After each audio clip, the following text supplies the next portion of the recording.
anyone have any questions? Problems? Issues? Yeah. Can we talk about the grading, like for the test, like how much the lab portion counts for and how much the written part, and then like how I was confused by how they were graded by looking at the old test. Like it was like a half a point for right or a quarter point off if it's wrong, and like I don't know, that's sort of subjective. I mean, sometimes people get, as you saw from the last the quiz. We basically graded every answer. So some questions had 6 parts, which of the following are true. So in that one you got credit if you said it was true, if you got credit you said it was false, or you got it wrong if you said it was false and it was true. I mean, but there are lots of other ways. I mean, in theory we could have said every question's worth 5 points, and if it's got 6 parts, it's 5/6 of a point, and if it's got 2 parts, it's 2.5 points. We have.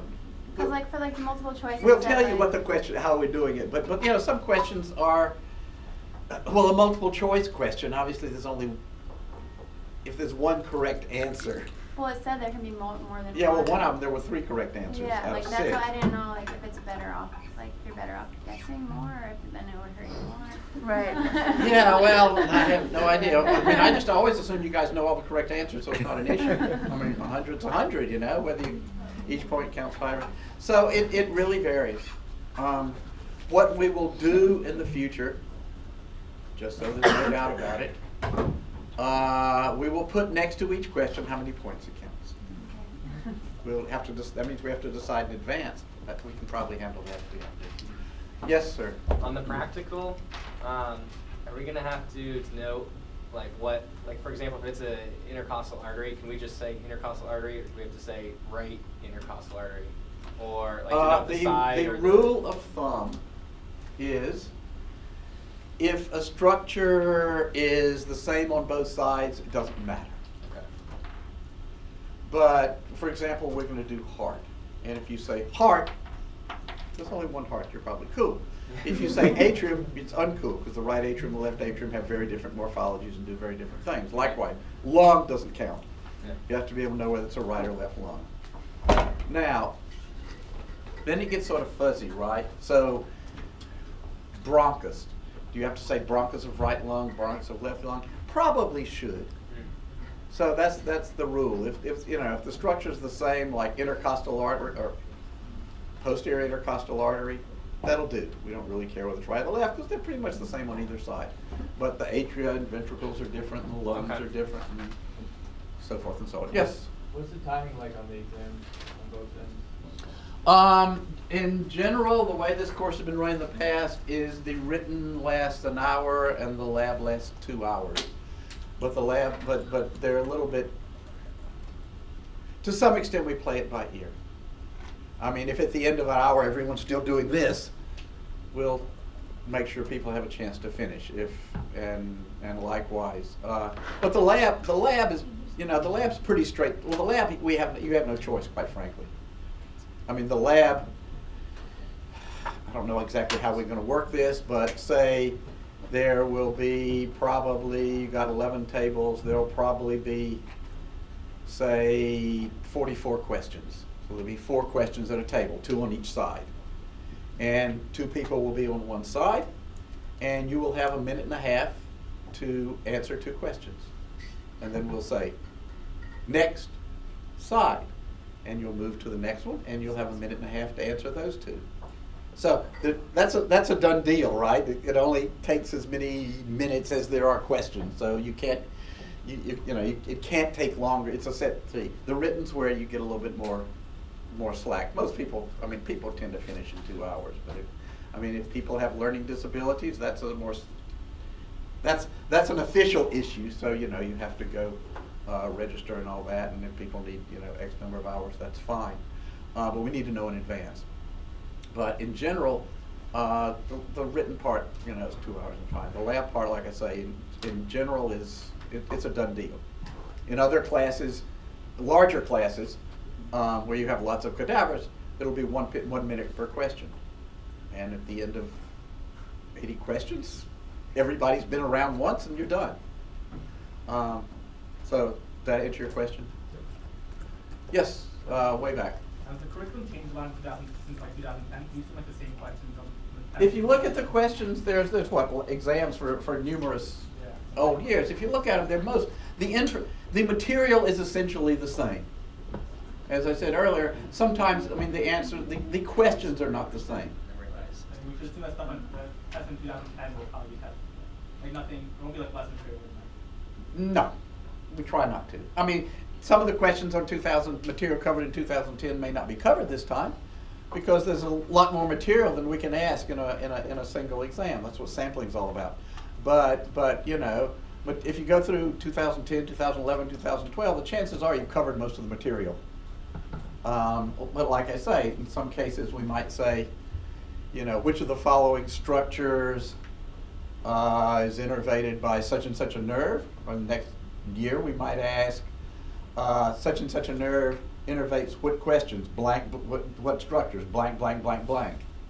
And so we mix it up so that you know, you're not just memorizing answers, you're memorizing material. Yes? Should we know blood supply to muscles? Two. Sources of blood supply? Yes.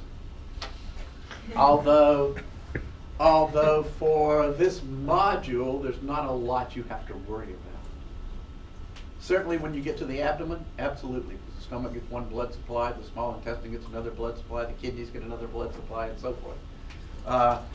You know, there are not a lot of organs. I mean, today I'm going to talk about the blood supply to heart muscle, and you have to know it. Blood supply to lungs, we talked about bronchial arteries yesterday. So back, we don't really worry much about blood supply to back muscles. Yes? Is passing 65 or 70? It's a serious question, guys. I think we're all, We wanted to know. I mean, as we should be stressed, but I think we're all stressed about even passing at this point, so. I don't know, what did it say on the syllabus? I don't know. I remember mentioning Check it out. I have to admit, I don't know. I will find out. I mean, in other courses, different programs have different levels. And I don't know what the tradition has been in this class. I'm sorry, I will find out by tomorrow. 70. So this has an active less than a 7. Yeah, well, I guess that answers that, doesn't it? Any other questions?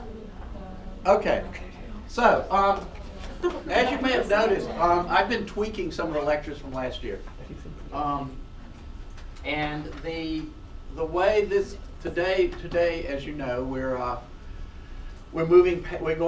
still in the thoracic cavity. Last lecture we talked about lungs and pleural sacs and very briefly what trivial things there were in the anterior mediastinum. Today we're moving to the middle mediastinum. And tomorrow we'll do the superior and posterior mediastinum.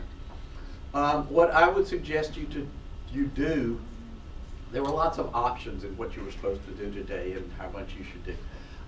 What I would like you to do is to do the middle mediastinum, do the heart, do the outside and the inside of the heart, because tomorrow you're going to move on to the posterior and superior mediastinum, and there's a lot there. So if you put off the inside of the heart till then, you might get backed up. Now, having said that, the fact is, a lot of the inside of the heart, you cut the heart out, you move it, you wash it. People can dissect the mediastinum while other people are looking at the heart. But I would urge you to push your way through to try to get through the heart today. So then you have a little bit more time tomorrow on the mediastinum, on the posterior and superior mediastinum. But you know, there's a little give and take in this course. I mean, most of you are gone by 4 o'clock, so clearly we're not overworking you in terms of dissection. And I assume you've memorized absolutely everything you're ever dissected. There's no problem there. Okay, this is also a sort of screwy lecture because I threw in another sort of half of another lecture, because a lot of this one has sort of schematics of the heart, and I threw in some other slides that show actual dissection type stuff. So they're all posted there, and tomorrow we will review the peripheral nervous system, in case you guys have had some trouble with that. And we will also talk about the posterior and superior mediastinum. So let's move along. Okay, so we're going to review what we talked about initially on Friday, the divisions of the mediastinum. And we're going to talk today about the middle mediastinum, and I've got a second PowerPoint that goes into the anatomy of the heart in a little bit more detail. Okay, you'll recall that there's a right pulmonary cavity which has parietal pleura out here, and then there's a lung poking into it that has visceral pleura on it, and there's another one on this side. And then there's that thing called the mediastinum, which is all the stuff in the middle. So this is the mediastinum. Superiorly, it runs from the superior thoracic aperture all the way down to essentially the diaphragm. There's the sternum and costal cartilage in the front, there's thoracic vertebrae in the back, and there's ribs on the side.